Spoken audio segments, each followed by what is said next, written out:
Eze-Ana Ugochi tubelu. Nwoke oraifite.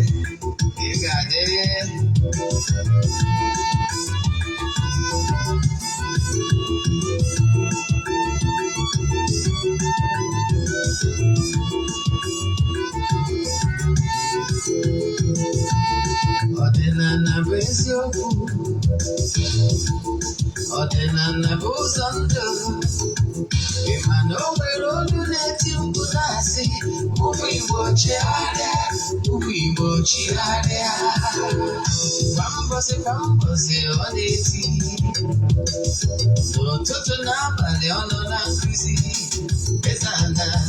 Eze-Ana Ugochi tubelu, onye ọma na oraifite, onye mgbasa ozi ọma ọdịnala gaba n'ihu.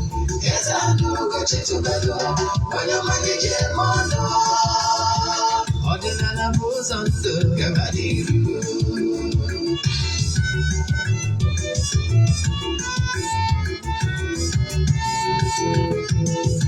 Eze-Ana Ugochi tubelu, onye ọma na oraifite, onye mgbasa ozi ọma ọdịnala gaba n'ihu. Eze-Ana Ugochi tubelu, onye ọma na-eje eme ọnụ. Ọdịnala bụ ụzọ ndụ gaba n'ihu. Eze-Ana ga-adị, Ugochi tubelu ga-adị, Ugochi tubelu tempụl ọ ya adị. Maka na eziokwu ọnwa chacha ndị ụka erighị anyị fronta mbaki, ndị oche eri anyị fronta mbaki, fronta sikala aka ụgọrị ụmụ Igbo. Ụtụtụ ọma na ụmụ ọdịnala Igbo, anyị abịakwanụ n'oge awa nke eziokwu, oge anyị ji awa eziokwu niile agba, nke ọ bụ mụ nwa bụ Ogbuefi Eze-Ana Ugochi tubelu na-anọ n'isi ya. Maka ndị ọpụta abụ izizi ha na-esonyere m n'oge awa nke eziokwu, afọ ọzọ m bụ Ogbuefi Eze-Ana Ugochi tubelu na oraifite. Abụ m onye isi nchụaja na Ugochi tubelu ọdịnala tempụl. Anyị na-agba afa miri emi, lụkwazi ọrụ mmụọ dị iche iche.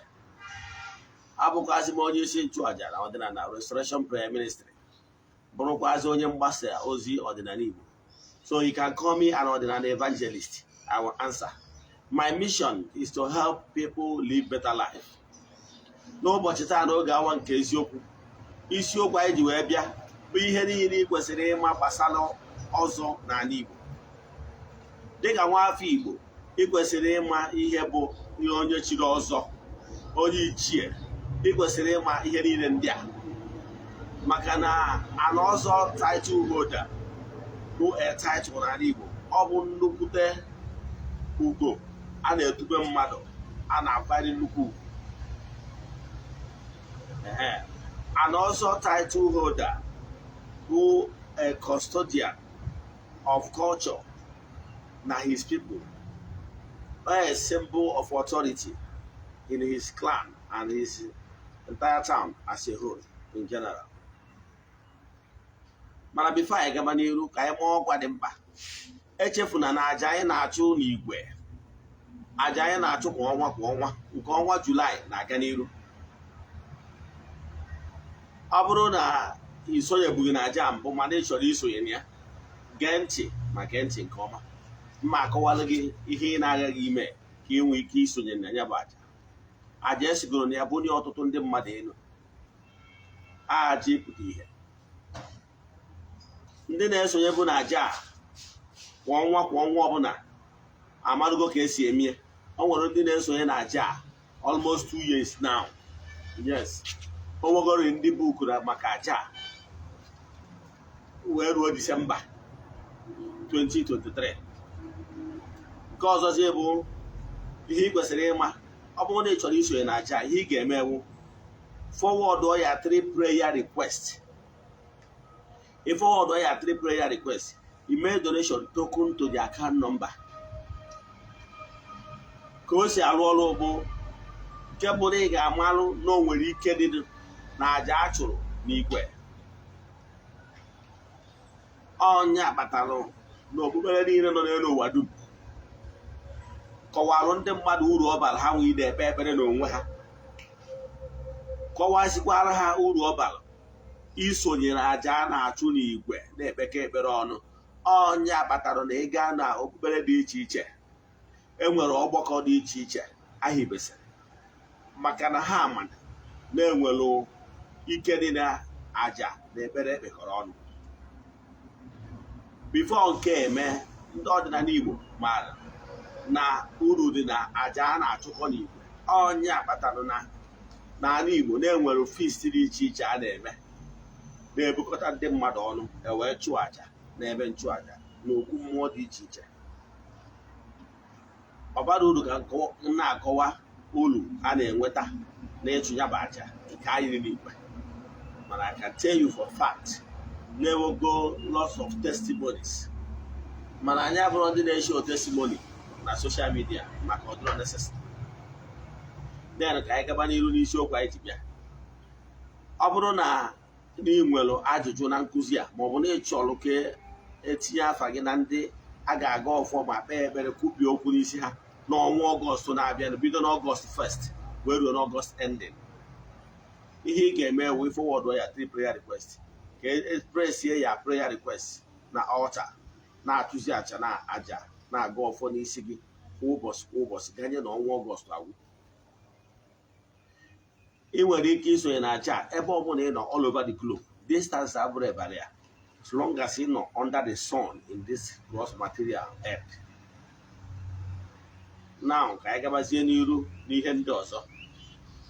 Ị nwekwara ike ijekwa na nkụzi a, igekwa nkụzi ọzọ, na ọ bụrụ na ị na-afụ nkụzi a site na our television channel called Eziokwu TV. Ọ bụrụ na ị chọrọ ịwọchịkwa ya ọzọ, ije na my YouTube channel akpọrọ Ogbuefi Eze-Ana Ugochi tubelu na oraifite. Ọ my YouTube name, iwe ike chọta ya wọchịkwa ya mgbe ọ bụla iji chọọ. Ọ bụrụkwa na ị chọrọ ịwọchị all our Nollywood movies a na-eshow na channel a Eziokwu TV, jee na my YouTube channel Ugochi tubelu movie productions, ịwọchị all our Nollywood movies. Our unique movies are unique through life stories. Then ka anyị gabazie n'iru. Ọ bụrụkwa na o nwere ọkwa ihe ọbụla ị nwere, maọbụ na ị chọrọ isonye na aja, send ya message na WhatsApp nọmba m chọrọ ịkpọ kịta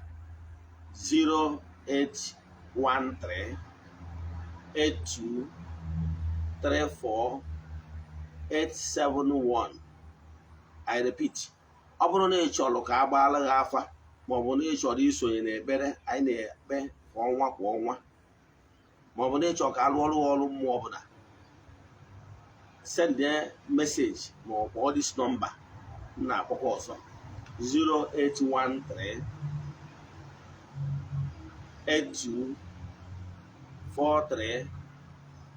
08138243871. Kpọọ ya bụ nọmba maọbụ send ya meseji WhatsApp na ya bụ nọmba. A ga-agbaziri ya etu ihe ị ga-eme. Ọ bụgoro na ị chọrọ ịbịa na tempụl bịa kpee ekpere, maọbụ na ị chọrọ ka a gbaala gị afa miri emi, maọbụ na o nwere aka ị chọrọ ka e nyere gị n'ọrụ mmụọ, ma onye bụ nọmba a ga-aza gị. Ga-agba ofu. Nke abụọ, ọ bụrụzie na ị chọrọ ịpartner with us, maọbụ na ị nwere advert ị chọrọ ka emeere gị, send ya WhatsApp message only WhatsApp messages na 08057837672. Ka anyị gabazie n'iru na nkụzi anyị ji bịa. Nkụzi anyị ji bịa n'ụbọchị taa bụ ihe niile ị kwesịrị ịma gbasara title holders in an Igbo. Ọzọ title holders. Gịnị bụ ọzọ? Onye nze na ọzọ. Gịnị bụ onye ichie? Mma akọwachi ya odoghị anya. Onye nze ọzọ is a title, maka na ihe onye ka ọ na-ezelụ. Enwere nze. Onye nze bụ onye nwere ihe ọ na-eze, onye nwere nsọ.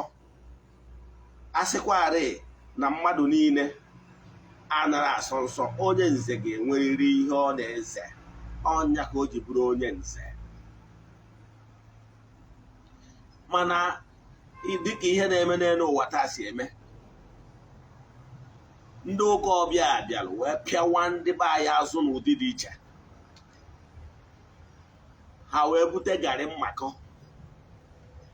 ha wee bute na ndị mmadụ sịrị asị dị iche iche wee megide ọdịnala Igbo. Ihe niile ha kwuru fafafa faụ, ha kwuru ya iji megide ọdịnala Igbo. Ha kwuru ya iji megide ọdịnala Igbo, si asị dị iche iche wee bụ ndị Igbo bụ ọdịnala anyị. Ụfọdụ ga-asị gị na ichi ọzọ bụ mmemme ndị ọgọ mmụọ, n'ọnụ okwu arụsị ka a na-eji eme, just trying to give dog a bad name in order to hang the dog. Mana ihe niile a na-achọ ịgwa nka nna asị na ha niile ebe asị. Ọzọ a na-echi has nothing to do with okwu arụsị. Ịghọtara ya? Yes. O nwere ọzọ a ga na-echi gị taa jewe n'okwu mmụọ, maka na okwu mmụọ anwa bụ ọta dịrị onwe, and ọzọ title holder or ọzọ title initiating has nothing to do with okwu mmụọ obodo. Yes. Na ka nkọwara ihe bụ ọzọ. Ọzọ bụ onye ahọpụtara, onye nọ n'obodo. Ọzọ na-abụ nnukwu mmadụ, mana ọ ga-abụ onye na-eze uze, onye nwere ihe ọ na-eze. Onye a ga-abụ onye na-asọpụrụ ọhana, bụrụ onye na-akwanyere ọdịnala Igbo ugwu, bụrụ onye nlekọta ọdịnala Igbo, na onye eji okwu ya agba izu. Etu a ka o si wee dị. Mana ime ihe merenụ, ana m achọ ịkọwara gị na ndị ụka ọbịa bịara wee mebie ihe niile dị n'ala Igbo, site n'iweta ihe adịgboroja, tinye ihe adịgboroja n'ihe niile ndị Igbo na-eme. Ha chọrọ ịnọ ebe niile, ha chọrọ ịnọ ebe niile. Ọzọ title holder bụ like the defenders of faith, defenders of culture and custodian of culture of their people. Onye wubere ọzọ title holder n'ala Igbo bụ Eze Nri. Wubere ọzọ, ọ bụrụ a prestigious society. Yes. Or what anything to do with secret, or pro secret society. Yes, all gbakọ ebe ndị eji okwu ha agba izu na-ezukọ wee tụọ alo kpaa maka ọdịmma obodo. Eziokwu niile na ka nna achịkọwala gị, mana ebe mpụ na ọtọ nọ, maka ụfọdụ ndị mmadụ ga-asị gịnị kpataziri eji enwe mpụ na ọtọ n'ala Igbo, even among ndị claim na ha chiri ọzọ. Mma akọwara gị ọfụma. Ihe mere ihe bụ na ọ bụ ndị ụka bụ ụzọ bịa mepie, bido n'ihe ha mere introduce akpọrọ ichi ọzọ ndị ụka. Enwero ihe dịka ọzọ ndị ụka, mana ihe butere ihe bụ na ndị mmadụ na-enwe akpịrị. Onye a chọrọ ịnọ ebe a, chọkwa ịnọ ebe a, mana eso nkwuo onye chi ịza aba nyaza aba, onye chi ịza koro nyaza koro, na ọ bụrụ mmadụ ịza aba koro. Ọzọ title holder has root with ọdịnala. And for me, a belief from na mmadụ kwesịrị ịda agba ụkwụ na. Yes. Omenala ọbụla na institution ọbụla nwere ka esi hibie. ọzọ title holders bụ ndị kwenyelu n'ọfọ na ogu. Ị ga-abụ onye dị ready defend ọdịnala Igbo culture in fullest. Mana ihe meziri n'obodo na ndị ụka chọziri ka ha banye na especially ndị ụka Rome na ndị Anglican. Ha chọrọ ka ha sozie na-eme emewe ọdịnala in order to penetrate everywhere. Yes, maka na ha chọrọ ka ha banye ebe niile, ma igwe cabinet ma ihe niile ndị ichie ka ha nọ everywhere. Now ha now under Vatican II, ha now regret ya na onye ụka ọbụla nweziri ike isonye n'otu ọdịnala dị iche iche. Ụzọ dị etu a na Vatican I, it wasn't like that. Yes, mgbe a na-apaki ndị ụka, agbakọdo ndị ụka azụ mgbe ụkọchukwu na-eche ihu n'ahụ aja. Yes, ndị ụka Rome. Mana since abịadị chenji mgbe a na-asụ Latin, Dominus Vobiscum, mgbe a na-asụ ụmụ ihe ndị a, ọnyanwa mgbe ahụ a na-akpọ Vatican I, under Vatican II, ụkọchukwu na-echezi ndị mmadụ iru.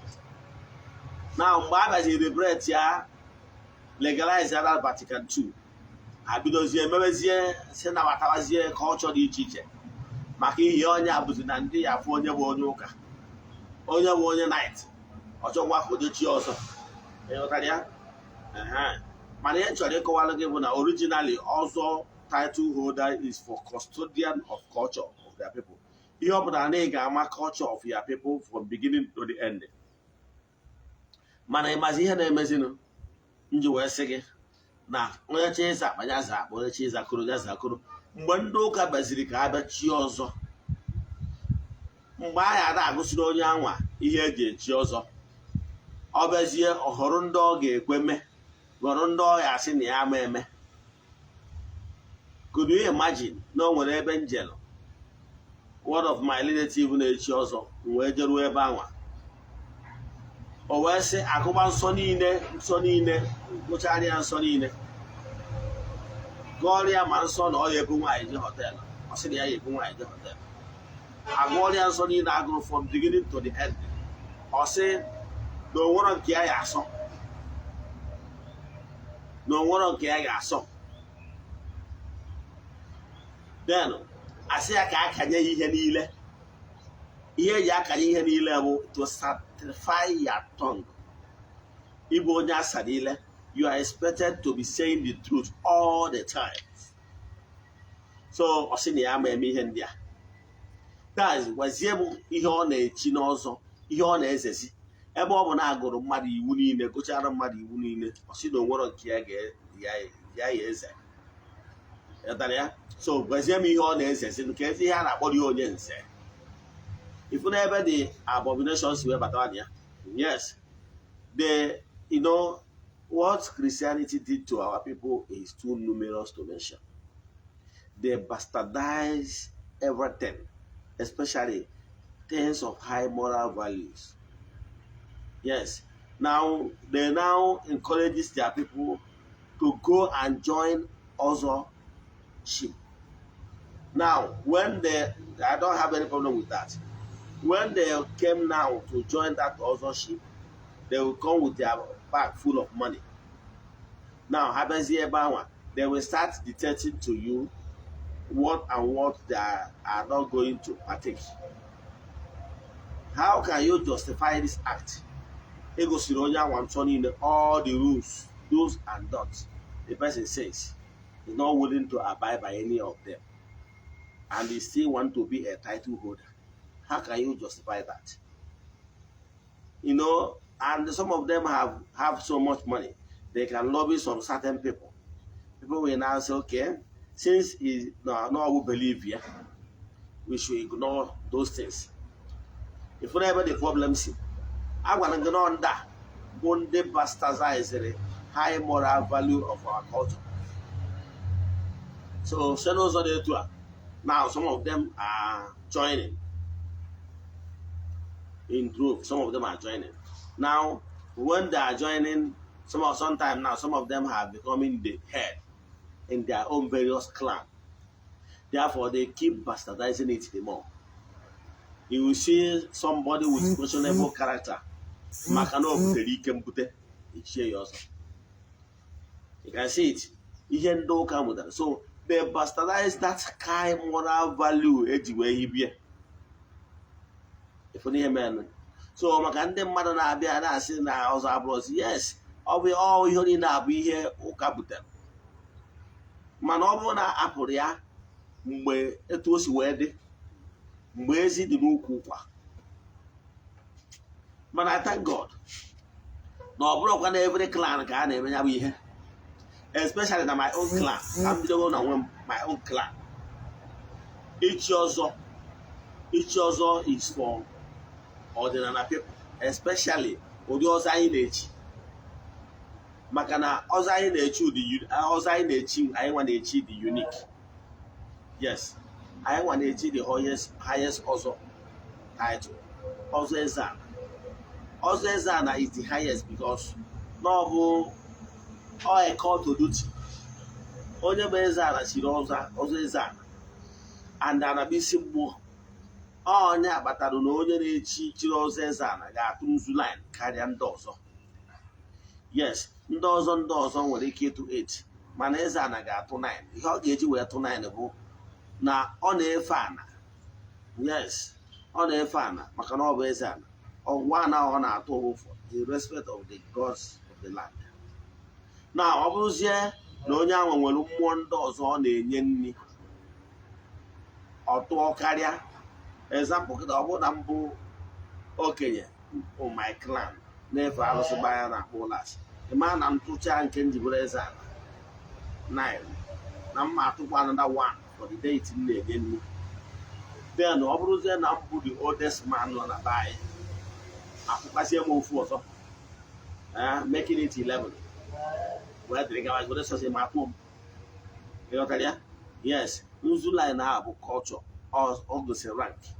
Maka na abịa n'ala Igbo enwere nzu okolo nke ndị anụ bụ ọnwa anyị na-atụ, a na-agbọ nzu line 4 line. Then ibiri ezinụlọ ịtụwa 5. Then ịwa akpa aja bụ dibịa. Onye wara ọgbakwa dibịa ụmụ dibịa Facebook nọ ezigbo dibịa narụbe nna ya wa akpa aja gịnị? Akpa aja bụ ụbọchị a na-echibe gị dibịa. Ọ bụrụkwa ihe a ụfọdụ ndị mmadụ na-eme na Facebook, ọnọgide etu ọzọ onye goro fanta goro ihe asị na ya alụba dibịa. Ọ bụrụ onye nwa dibịa nke a bụ na ndị ikwu nne gị na ndị ikwu nna gị ga-anọ alụcha alụghị agwụ. Ọ bụ ọkwa ịlụ agwụ dịrị onwe ya iche. Ọ bụrụ onye lụọ agwụ ọ bụrụ dibịa. Ịlụcha agwụ ọnwụ na-ewu okorobịa lụọ agwụ, then ị ga na-atụ nzu 4. Ọnwụ na-ewu okorobịa lụọ agwụ nwee ezinụlọ, ị ga na-atụ 5. Mana ịlụ agwụ weda ma ị nwere ezinụlọ ma ọ bụ na ị nwere ezinụlọ, mana ịlụgo agwụ waa akpa aja, ịma awa akpa aja na ọ bụrụ na ịlụrụ agwụ. Yes, ịlụ agwụ to improve it more, ịwa akpa aja na ọ bụrụ na igwu dibịa. Ịbọsị ihe wara akpa aja ka a ga-ekonye gị akpa agwụ wee chaa ihe niile ahụ. Ụbọchị a ka a na-echibe gị dibịa. Ụbọchị a ka a na-akanye gị ihe niile for the first time, na ị ga na-ekwu eziokwu mgbe dum. Now ọ bụrụ na awaiwasị akpa aja ahụ ịtụba nzu 7, mana ọ na-adị mwute na ọtụtụ ndị mmadụ onye ebe ọ bụrụ onye si onye asị na ya alụbago dibịa, ebe a ka nsogbu. Mana enobisi amara oke. Yes, and ihe kpatara na ọ dịrọ mma ka ị jump all these processes bụ na nke ọ bụla ị na-anọ agbagota na ya, ị na-absorb the power, the spiritual strength attached to that spiritual ritual. So ọnya mere ya ịwa akpa aja, wacha akpa aja, ịma na-ejigo dibịa. Ụbọchị a ka a na-ejigo dibịa. Now maka na n'ọnụ dibịa ọ na-ebi, ọ bụrụ n'ọnụ ofufe. Now a sị na ochie dibịa chụọ aja dịka were nye ndị mmụọ n'aka. Yes, so anyị echiriri dibịa ka mmụọ be nne gị na mmụọ be nna gị wee kwudoro gị ka ị wee dị ude n'ọlụ a. If not, ị na-emekasị. Ọ bụgoro ndị na-eme na ụdị ụka ọbịa na-echi echichi reverend ma ọ bụ fada, ịfụ na anyị emeghị ode ifolo n'ụdị a nwee ike wee dị ude n'ọlụ a. Na ọ bụrụ na awachara gị akpa aja aka ihe niile, ị ga na-ekwu eziokwu mgbe dum. Ya abụghị izi agha akanyeghị niile nke eji bụrụ dibịa. mana ọ bụrụ na ị bụrụ dibịa ma ọ bụzie na ịwụcha dibịa ha mechaa chichi ọzọ then ebidokwa tụwakwa ofu nzu ọzọ meziri ka iji chi ọzọ ọ bụrụ 8 then a ga-akanyekwa gị ihe niile na ị ga na-ekwu okwu eziokwu mgbe dum. So weda ma iwu dibịa ma ọ bụ na ịbụrụ dibịa mana ị chọrọ ichi ọzọ ya ga-akanye gị ihe niile nke eji asa gị ile na from today going forward that you always stand by the truth and say the truth always. Now abịazie na ụdị ọzọ anyị nwa na-echi anyị anaghị echi ndị na-eje ụka ọzọ anyị. You know why? Because you cannot gel. Ịbụ Eze-Ana, ịbụ onye na-agodoro ana nke mbụ na bifo echie gị Eze-Ana na ị ga-enwe ihu ana. Yes, ị ga-enwe ebe ị dọrọ family altar maka na mgbe ụfọdụ a na-eme n'ihe gbasara ya o nwere ọjị ọ ga-agba awa asị gị gbochie eji edebe n'ihu ana gị. So ị ga-enwe dị n'ihu ana. Ịfụrụ ihe dị na ya? Yes, a na-echi nke ịbụrụ Eze-Ana na-agodoro ana na-agolu ana maka ọdịmma obodo gị. So ọ bụrụ na ị nwere altar, how can you stand? Ndị ọzọ na-emegasị ụfọdụ ihe nyechi onye ụka ọzọ, onye ụka enwere ọdụ ihu ana nwere any family altar nothing. Echi ọzọ bụ ndị na-echi ụmụ obere ọzọ kasị ndị ọzọ kasị. Dịka nsị kọwara gị, ọzọ nwere level by level. Enwere nnukwu ọzọ nwee obere ọzọ. Ana m achọ ịgwa gị ebe ndị ekwenye na ndị mere introduce knighthood na nke ndị ọcha ndị anyarị ọzọ hood ka ha si wee mụrụ ya. Yes, before ndị anyarị abịa wee weta knighthood. So nke John Hopkins so na ndị eji maka ewe uwe Knight of St. John International because of ụdị ego o nwetara na mgbe ụlọ slave trade. Yes, onye nwa wee Liverpool, onye nwa build the city of Liverpool. The Queen honored him and they partnered with him in other illegal business. Now, here na check wala gị bụ na John Hopkins bụ the founder of St. John International. Now, abịa n'ọzọ a na-echi echi abịa na knighthood. Na night etu anyị si nwee na night ba ha nwee night of level by level. Yes, e nwere obere night nwee nnukwu night. E nwere St. John International obere night, nwee St. Christopher. Yes, then nwee St. Mulumba nnukwu night. Then nwee Night of St. Gregory. Yes, Night of St. Gregory will Papa night, and Night of St. Sylvester will Papa night. Yes, so those are Papa night. Papa night bụ ndị North and the night Rome, ndị agha Rome Pope. Yes, when Pope is officiating, you will see them. Those Papa night people, they will bring in their sword. But they won't do every night. The whole night of St. John and some kind of St. Christopher. Then Mulumba will be bigger one. But I'm not there within the diocese. To a gas where arrange Hamakana, how they're gonna buy where water in Africa buy them with them way may introduce Abaha. Then I'm gonna buy I am well nnukwu night, nnukwu ọzọ na obere ọzọ n'ọdịnala Igbo. Ndị nnukwu ọzọ ka ị ga-esi wee ma ndị nnukwu ọzọ bụ ndị niile a na-agba eriri n'ụkwụ. Yes, anwe ha na-akpọ njata. Ọ bụrụ na if you can remember iwe okenye na-ada be nna gị, ị ga-afụ na o nwere ndị okenye anyị ma mgbe gboo ị na-afụ ka ha na-agba eriri njata n'ụkwụ. Ọ bụrụ ọkwa fanciful rope. Ya kịta anyị nwere ike ịda afụzụ ụfọdụ ndị dibịa soshal midia ịfụ ka ha ji egoro fanciful rope n'afịa ebe a na-erebe igbo gbara ya n'ụkwụ. Ọbụkwa ihe abụ eriri ụkwụ, ihe abụrụ eri abụ eriri njata. Yes, ọ bụrụ onye abụ eriri njata. Eriri njata bụ local rope. No matter how rich you are, ọ ga-abụrịrị that local rope. I wish I can show you my own, mana ọ ga-abụrịrị that local rope. Because that local rope abụrụ fancy. Ọ bụrụ ihe a na-akụkwa akụkụ. Ọ bụrụ ihe a na-akụkwa akụkụ like ndị ụmụ ndị celebrity dibịa na-eje na ebe a na-ele ngwongwo. ebe a na-ere bit n'ime ahịa jee ebe ahụ jegoro fancy fountain ha na-agbanye n'ụkwụ ha nwere ike besọrọ ya n'okopịa no eriri njata a na-agba n'ụkwụ adịghị ekopụ ya ekopụ a na-amachi ya ihe ebuye for life. I wish I can show you my only ebuye for life. A na-amachi ya amachi and eriri anwa mgbe a na-echibe ha ọzọ abụ nnukwu ọzọ anwa o nwere mmemme a ga-eme bife echibe ya agba ya eriri anwa. Ọ bụrụ na anyị nwere echi ọzọ Eze-Ana ofu mpi dị ya G8 G9 dị ya ọjị 9 dị ya ose ọjị 9 dị ya nnekwu ana dị ya denụ na ite arịa nkwụ ite naanị dị n'ime ya. Yes, ọ na-eme ha na-akpa arịa nkwụ na ite naanị arịa nkwụ ite naanị dị n'ime ya. Ihe ndị a bụ ka a ga-eji wee jee n'ihu ala wee jee mebie ya bụ njata anwa.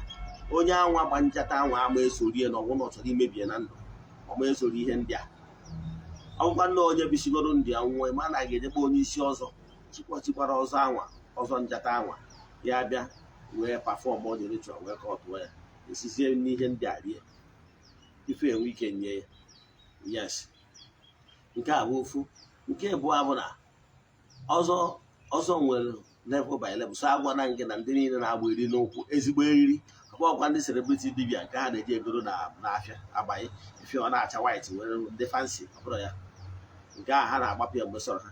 Mana nke a na-agwa ụmụ eriri a na-eji ewu wee adị na-eti eji akụ azụ gboo old modern eriri ya ka eji eke kesie ya ike ihe ebie for life.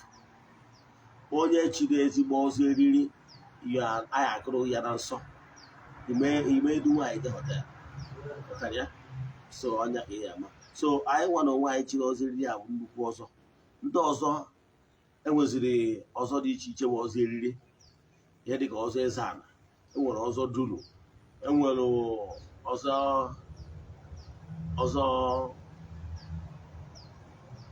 ekiwi enwere ọzọ ihe ndị obodo dị iche iche na-akpọ dịpendị ihe obodo nọ na-akpọ mana enwekwaziri ọzọ dị ọkpara enwere ọzọ dala enwere ndị a obere ọzọ ndị a niile ya ama ha dị agba eriri n'ụkwụ. But a machi gwa na eriri agba n'ụkwụ nwere spiritual meaning and ọ bụrụ jos ka agba eriri n'ụkwụ achọkwa imebie na nwekwara ihe anyị emekwa wee rivasi ebe a na ọ bụrụ na onye adịsi abịa ya. Nke abụọ bụ na abịa n'ọzọ anyị nwere oge ọ na-eruo na mgbe ị na-eme dat mmemme ịba n'ọzọ agụ ọrụ nsọ niile dị na ya a na-ebu ego ọzọ a na-azụ afịa ọzọ a na-akpa nkụ arọ ihe niile awụrụ ya tensi ga-eme to ndị bụ ụzọ wee chitaba ọzọ like ego ọzọ enyi eburu onye isi ọzọ ụnụ onye bụ onye isi na klan ego ọzọ nke ọzọ bụ na ọzọ a na-echi ya na clan by clan yes ị ga-ebu ụzọ chigoro ọzọ na klan gị ụmụnna ga-ebu ụzọ too onye ọzọ onye nze bife bazie n'obodo general ọnwụ na be anyị bifo onye ọbụla echi Eze-Ana na my own clan ọmụnwa ga-egbugbe ya ogbu. Nke abụọ bụ na ụbọchị m chiri Eze-Ana ebu ụzọ chiere ụmụnna m mụọrọ ụmụnna m ihe niile a na-egbu ihe chi ọkpara yes mgbusia ya olu ụbọchị m na-agba ọfala ọzọ ụmụnna m agbere ofu efi yes iji wee chi Ogbuefi. Ịma na ịbịa echichi agha ọzọ tụbewe ugo ihe agba ugboro ugo ka ị na-afụ ya etubewe ugboro ugo tibewe ugo n'isi dịka onye chiri ọzọ. Nke ahụ dị iche ichigo ọzọ bụ na ichigo ọzọ for life mana ọ bụrụ na ị chọrọ iwu Ogbuefi ọkwa anọda ceremony n'ọrụ onwe bifo etubego Ogbuefi ị mara na ị ga-egbu efi gbuoro ya ndị ụmụnna gị efi kpunyefe ofu efi ya egbuo mee mmemme dị na-enweta Ogbuefi na be anyị ka m na-agwa gị ekpunyekwa oraifite asị hol ndị niile chiri ọzọ na oraifite ofu efi wee bụrụ Ogbuefi.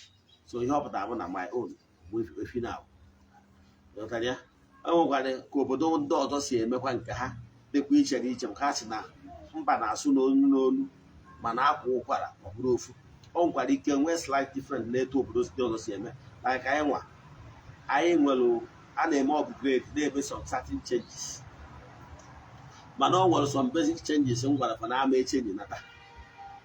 Yes, like ego ọzọ na be anyị emego ego ọzọ, ego the catch ihe ndị madrins and the other goods and the merriment ndị ọzọ adịrị ya sụsọ ego ihe nweta catch ndị isi ọzọ na ndị isi elu ga-eke nke ahụ 500,000 ka anyị si eme na be anyị.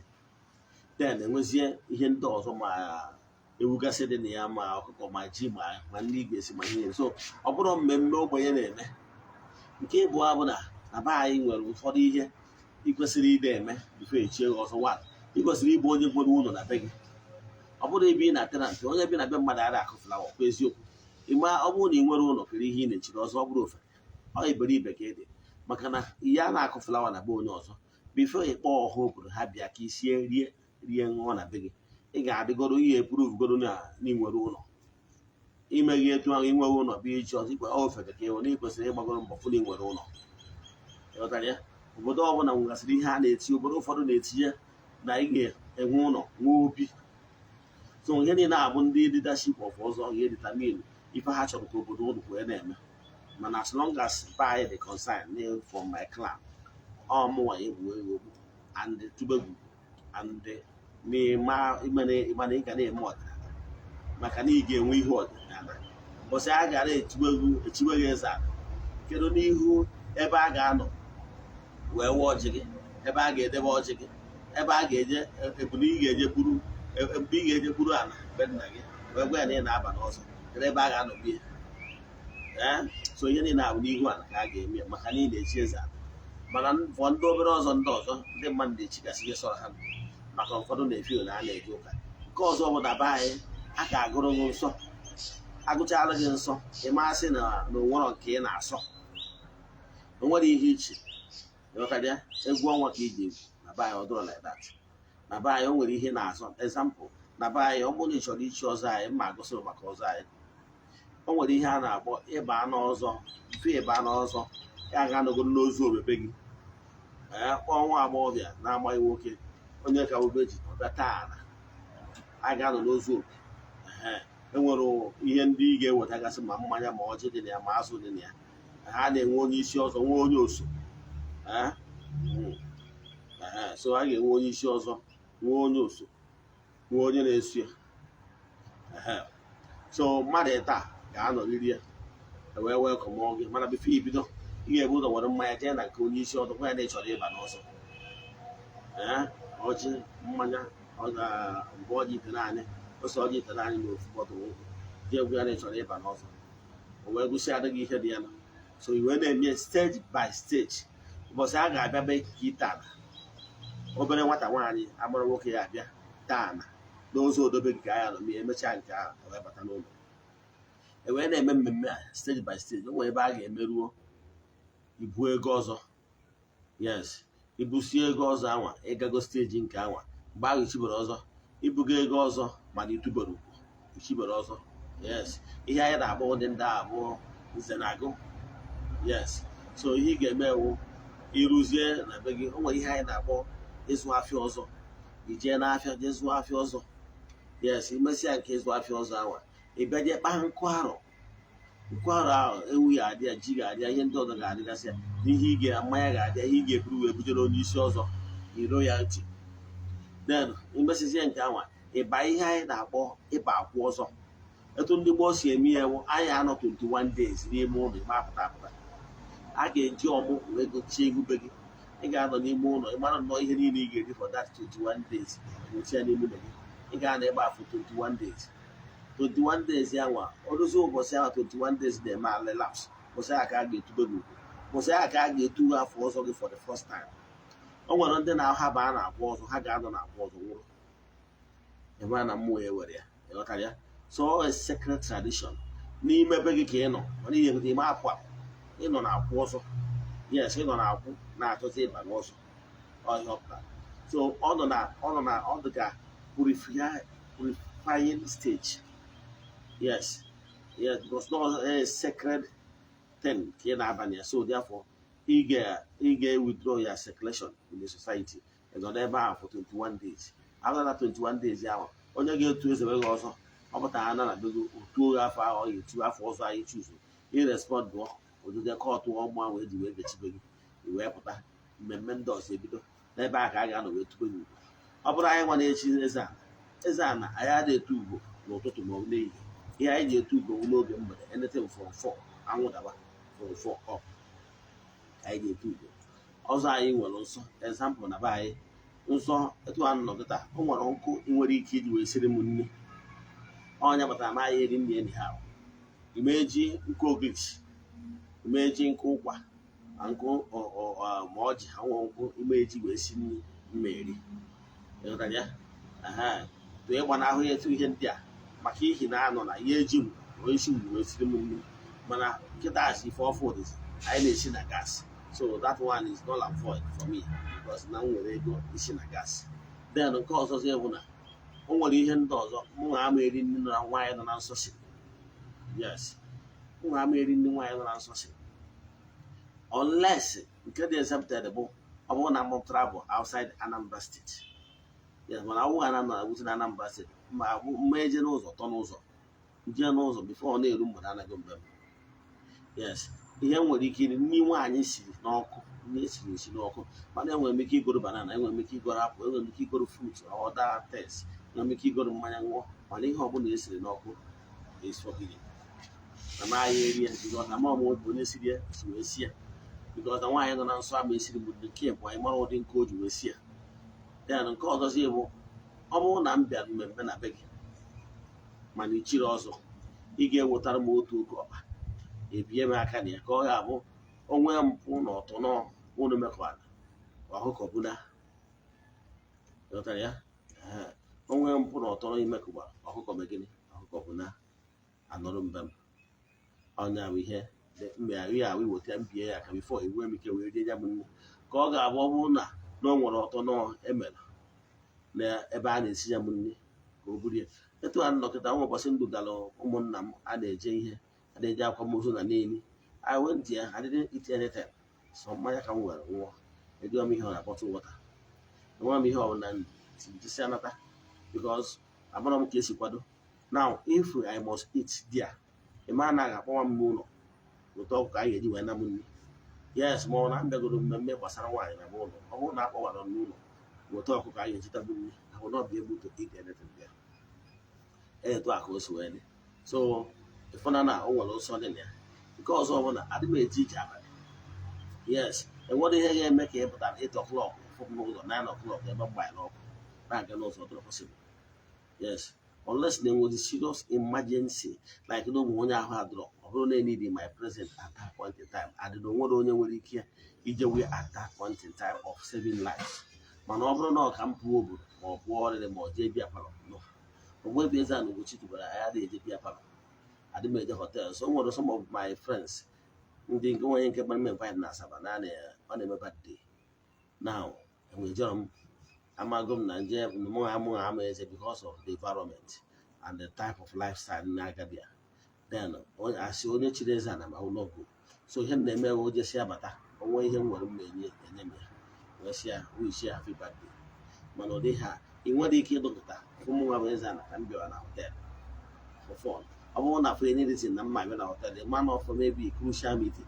something very important yes it's not for fun yes letu anọ na awụ Eze-Ana nwa m ike ibu nwaanyị dị hotel it's not allowed understand because we should be first setters then ọ bụrụ na ngosipụta nsọ dị na ya chi ga-eji chi ga-agụ instead of you ibu nwaanyị dị hotel ọ bụrụ na enwere any reason for you nwunye gị nwe assistant then it's okay it's allowed and Eze-Ana can decide to ma ọ bụrụ ọbụrụ sị Eze-Ana onye chiri ọzọ nwere ike decide for one reason or the other na ofu nwunye ezuru ọrịa at liberty mana ọ bụrụ na ọka ya na-jump from one woman to another with the friendship is not allowed but you can marry as many as possible depending on your financial capacity then nke a bụ ihe ị kwesịrị ịma. Nke ọzọzi ị kwesịrị ịmasị bụ na mana ọ bụrụ and agụsịala gị nsọ iwere ya si yes na ị ga-asọ ndị a niile etide ọfọ ya mana ihe and emesịa ga-asa gị ile ka nye ihe niile na ị ga-ekwu eziokwu mgbe dum ọtụrụ ka ndị obere ọzọ ndị ọzọ na-abụ ma ọ bụ ọzọ ndị ụka anyị kpọrọ ọzọ ndị ụka ọ bụ ụbọchị a na-echi ọzọ egosịara ihe nọsi n'ụlọ nke ya so ihe ọ pụtara na o nwere ike na ọ nwere ike ịbụ nwunye mmadụ ihe ọ pụtara na o nwere ike ịbụ nwaanyị dị họtara ihe ọ pụtara na n'ebe ọ bụ na ọnụ ọ na-eri nri ka ofeke ihe ọ pụtara bụ na o jee n'ebe a na-akwụ ozu ma ebe a na-eme mmemme o nwere ike iburu akpịrị erie onye nze na-eriju afọ mfe ojebe mmemme before njebe ihe na be gị mee m invite mma m na be m ju afọ dị oke mfọ mbịa so onye nze ya nwere ike ịpụ na ebe a na-eme mmemme na-eji aka nye imi na-ebu akpịrị ma na ọ bụrụ onye nze ka egwu onye nze bụ onye nze na-eze ihe so gịnị ka m na-akọwa etu a ka o kwesịrị ịdị mana dị ụtọ na ndị ụka like every other thing in Igbo setting ha bastardize gị kịta ọ ha bịaziri because na a na-akwụzi igwe ụgwọ a na-asụzi igwe achọghịzi ịma na onye a na-achọ ka o chie igwe kedu ihe a na be nna ya kwuru kedu ihe mmụọ nọ n'obodo ekwu ma onye ama mmụọ esokwu ya na mmụọ ya kwudokwara ya na igwe ọ na-achị ichi na ọ ga-anọkwa ogologo ndụ na ụka ya nka mmụọ dị n'obodo akwụdoro ya abụọzi ya ka a na-ekwu maka na ebe ibuzi na ego na ndị mmadụ nwere ike iji ego wee manipulate ya wee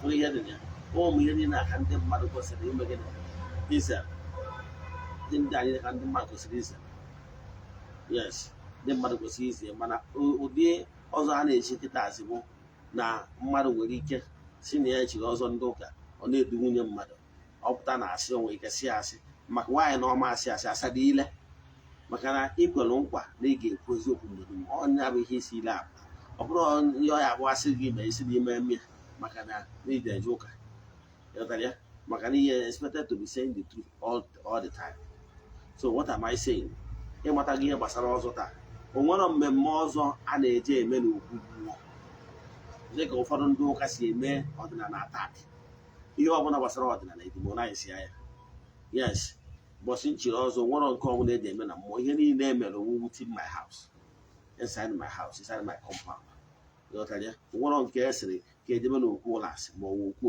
jeme mana ndị ụka bịara demonize ya nothing mana ha ya ekristianize nke ha ụfọdụ ndị ụka nwere ego ochichi ọzọ gbasa ụka oche n'ụlọ ka bụrụ ji na ọkụ bụrụ egwu igbo abara ya si enye Thanksgiving so ụfọdụ ya sị ka anya kpọọ bishọp ka ọ bịa kara ụka ihe niile abụ ihe abụrụ ya na ihe niile abụ na nonsense so ihe niile ha na-eme ụka ọ wee bụrụ na-enyere ọdịnala mmadụ ichi ọzọ n'ala Igbo nwere anything demonic dị n'ime ya so ihe na-achọ ịkọwalụ gị bụ ọ bụrụ na n'ihe ma na ị ga-eze uze dị n'ichi ọzọ always sacred stool ọ bụ ihe ga-eme gị ka ị na-eze mana ọ bụrụ na ị chọrọ n'ọjọọ ọzọ ka ị wee mee mpompo forget it like mụnwa nna m mụtara nna m mụchiri ọzọ and mmụọ kwadoro na mba echikwa ọzọ na ọ bụrụ ihe dị na ya so mana ihe na-achọ ịkọwalụ fụ ya end bụrụ iwu na iyi echi ọzọ na ọ bụrụ na ịma asọ nsọ dị na ya ọ bụrụ na ị chọrọ ichi ọzọ ichie ọzọ ezigbo ọdịnala ọzọ ọdịnala sọ nsọ dị na ya ka ị wee ka nka maka na ije chie nke ndị ofeke nke ọ na-abụ mmadụ chi ọma asọ nsọ ihe ji asọ nsọ niile abụ na nwoke ọbụla bụ nwoke na-asọ nsọ na-anọ ogologo ndụ